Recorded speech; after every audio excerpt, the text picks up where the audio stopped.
Magandang buhay mga idol, Sports Life Channel PH po. Ito na ang may init na balita mula sa mundo ng PBA. Mga referee officials na humawak sa naganap na Manila Clasico kagabi, masususpinde at Robert Bolick, Mikey Williams trade ikinakasa na. Pero bago yan, huwag niyong kalimutang mag-like at mag-subscribe sa ating channel. Sa naganap na Manila Clasico kagabi sa pagitan ng dalawang pinakapopular na koponan sa PBA, na Barangay Ginebra at ng Magnolia Hotshot, hindi nga po nabigo ang mga fans sa tindi ng aksyon na nasaksihan ng lahat.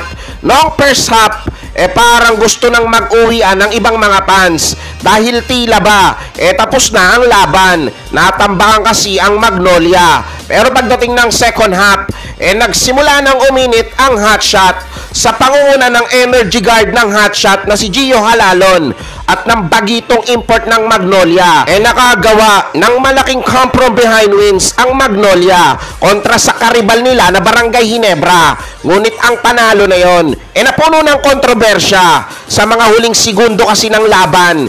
Susubok pa sana ang Ginebra na maagawang panalo. Kaso nga lang, hindi sila nagtagumpay. Ipinoprotesta ng mga taga Ginebra na dapat daw tinawagan ng foul yung huling atake na ginawa ni Scottie Thompson. Dahil doon, hindi mapigilan ng ilan sa mga fans, lalong-lalo na mga fans ng Barangay Ginebra, ang madismaya. Dahil kita naman daw na talagang madaming kontak na pwede sanang tawagan ng mga referee officials. Inulan tuloy ng batikos ang mga taga-PBA sa tila ba maling paghawak ng ilan sa mga officials nito sa nangyaring Manila Clasico nga kagabi. Ngayon, pagkatapos i-review ng mga taga-PBA ang nasabing laban, tila ba aminado sila na may pagkakamali nga ang mga officials na humawak sa laban. Dahil doon, pinasususpinde ng mga taga-PBA ang ilan sa mga officials na humawak ng laban kagabi. Di naman binanggit kung magbabayad pa ng multa ang mga nasabing officials, pero ang malinaw, suspindido sila. O kayo, sapat na nga ba ang ibinigay na kaparusahan ng mga taga-PBA sa mga nagkamaling officialis nila? O i-comment nyo na yan sa ating comment section.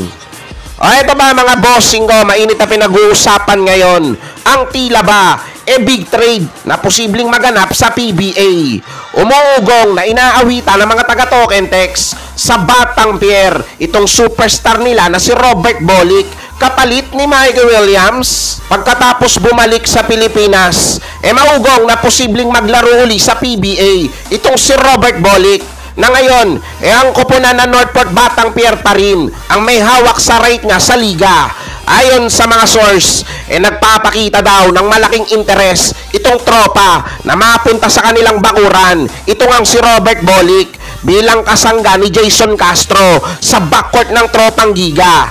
Pagkatapos kasing masira ng samahan ng Token Text at ni Mikey Williams dahil sa ilang issue, naiwan sa ere ang posisyon ni Mikey sa tropa. Kilala nyo naman ng Token Text na napaka-competitive sa liga, na hindi sila papayag basta-basta na lang na masapawa ng mga kupunan na karibal nila sa PBA.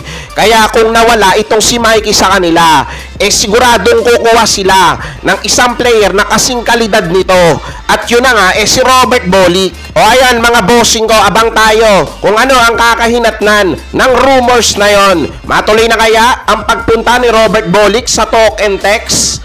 O ayan mga bossing ko, ang mainit na balita natin ngayon. Kung nagustuhan nyo ang aking video, huwag nyo kalimutang mag-like at mag-subscribe. Hanggang sa susunod na sport news.